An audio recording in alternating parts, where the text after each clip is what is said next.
After I finish school in a year, inshallah, I plan to move to Saudi Arabia. The Saudi government requires a lot of medical exams, a lot of legal paperwork, and I've done all of that. I already have all my ducks in a row for any time that I want to go over there. I don't plan or see myself coming back to the States.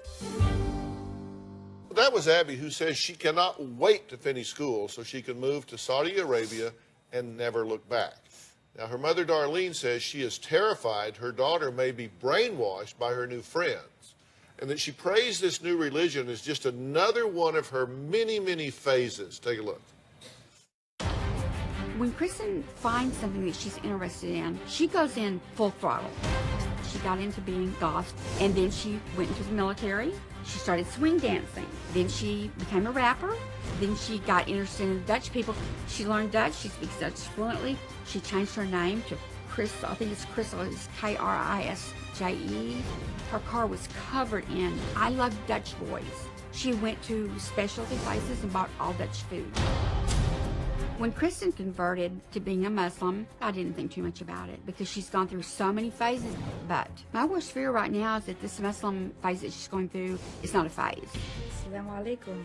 And that she's going to do whatever she has to do to get to Saudi Arabia so she can believe that she's really Muslim. I think she's lost her identity. Okay, so she says that you got into swing dancing. Did you, like, convert to that? I mean, is that what she's saying? I guess. I mean, I don't know if swing dancing is a cult, but... And in the military? Yeah. Was that a phase? It was, but only because I just wasn't fit for military life. That wasn't me.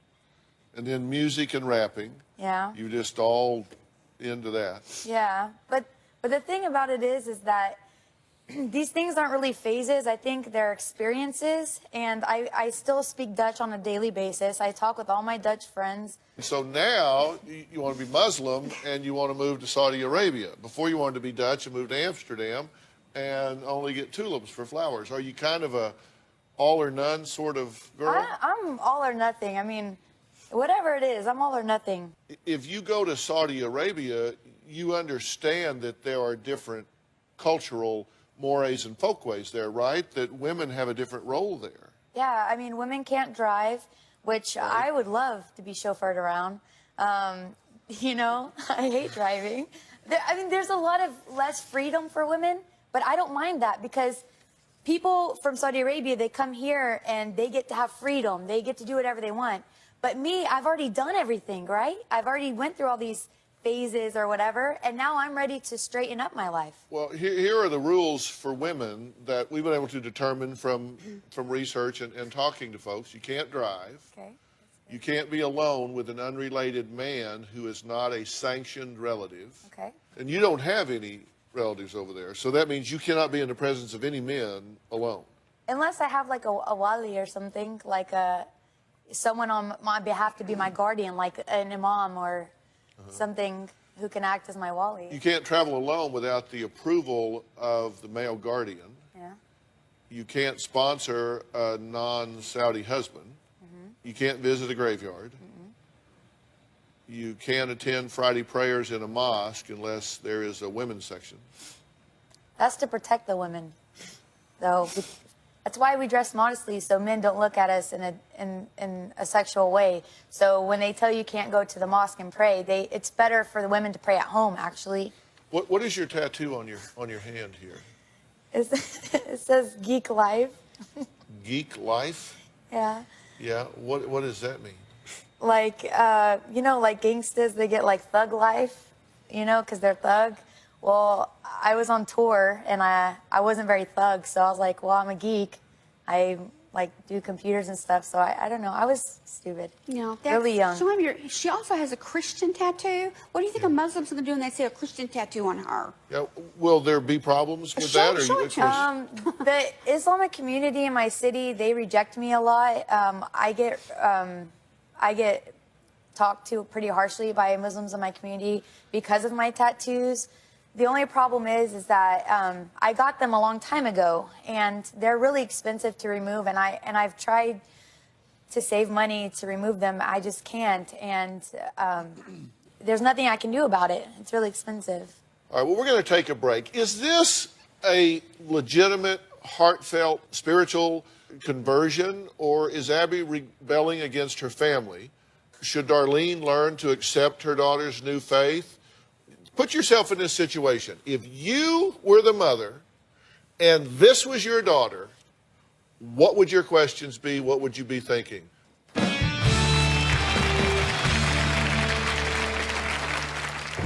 My mother takes my life event, my new religion, like I'm punishing her. Assalamu alaikum wa rahmatullah.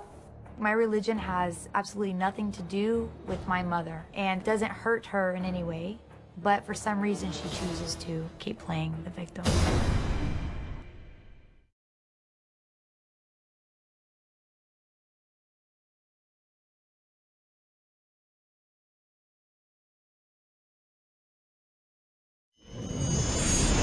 A former Disney worker says she was harassed at work because of her Muslim headscarf. She claims when she wouldn't remove it, she was fired. People in my city do assume that I'm a terrorist just because I'm wearing like all black and a scarf on my head.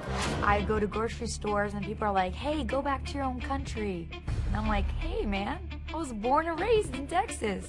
I think the general public is very racist towards Muslims.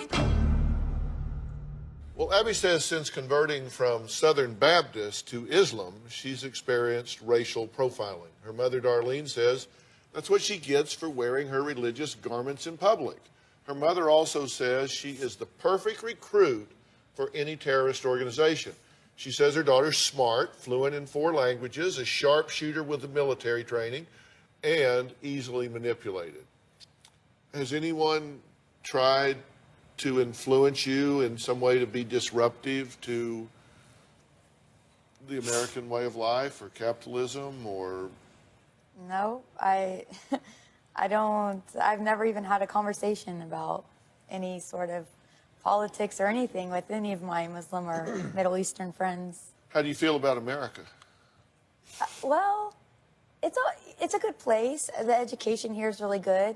I really don't like America that much. I mean, I appreciate the freedoms here and stuff, but it's not my cup of tea. Yeah, what about it bothers you? I don't know. I think I like being around like old culture and traditions, and I think America is just kind of a big melting pot, and there's not a whole lot of tradition here. There's not a whole lot of culture. I mean, when I was over in Holland, you see old buildings that have been there since God knows when, and the people have like coffee breaks at 10 a.m. every day, and everything's just like very traditional. And I don't know, I'm just bored here, I guess. I mean, who knows? I'm not closed-minded. I could move somewhere and then miss America. I mean, I don't know. I have to experience that. Well, Darlene admits she doesn't know much about the Islam religion, so we invited Adina Lekovich, the Director of Policy and Programming from the Muslim Public Affairs Council, to join us.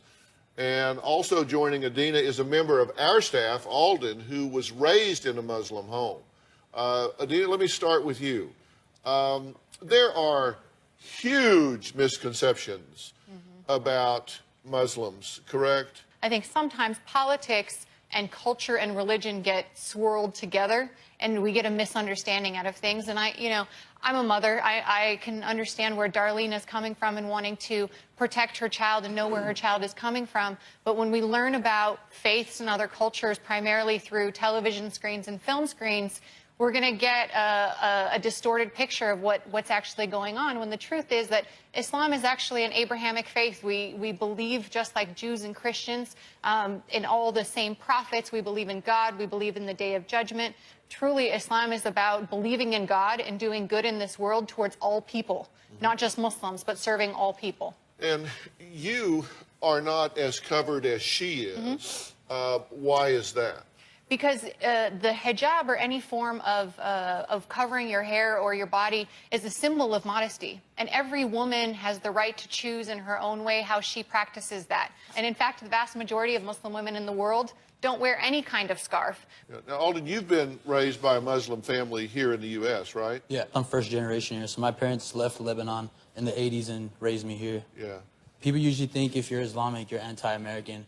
But there's so many Muslim Americans here, and we've assimilated into the culture. Like she said, not everyone would wear the headscarf, and my mother doesn't. No one in my family does. And if anything, you know, the moral values they've taught me is that of empathy, that of understanding, and that of just seriously just putting others before you and kind of not underestimating the other person's battle. And that's kind of like the underlying statement there. It's not so much of like aggressiveness or what everyone else tries to, you know, slide it into. All right, just to be clear, people that would equate Muslim and Islam with terrorism would be making a huge mistake and focusing on a mini fraction of that population. True? Certainly. Again, the vast majority clear. of Muslims, 99.9% of Muslims are on the good and straight path who are concerned about getting their kids to school on time. There are fringe elements in any group who cast a bad shadow on the rest of them. And we have, you know, as a Muslim, I'm against extremists like anybody else, and that goes against my faith. And that's what the vast majority of Muslims are all about. Are you moving to Saudi Arabia? I plan to. I've sent in some applications to some universities over there. Look, you understand she's an adult, right? Yes. So you can't dictate what she does. Absolutely. You can only influence what she does. Have a dialogue with your daughter. She won't. Yes, she will. When I try to talk to her, I want to learn about, you know, she doesn't want. That's not true. It is true. That's why we're not talking. But see, 80% of all questions are statements in disguise. Mm-hmm. And an awful lot of your questions are disguised statements, accusations, allegations, and indictments of her thoughts and decisions. And you need to realize that's not working for you.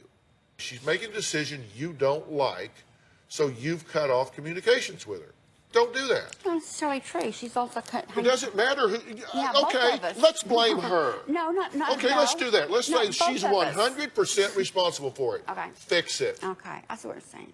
Open this line of communication. Okay? You'll do that? Yes. Right? Yes. Okay.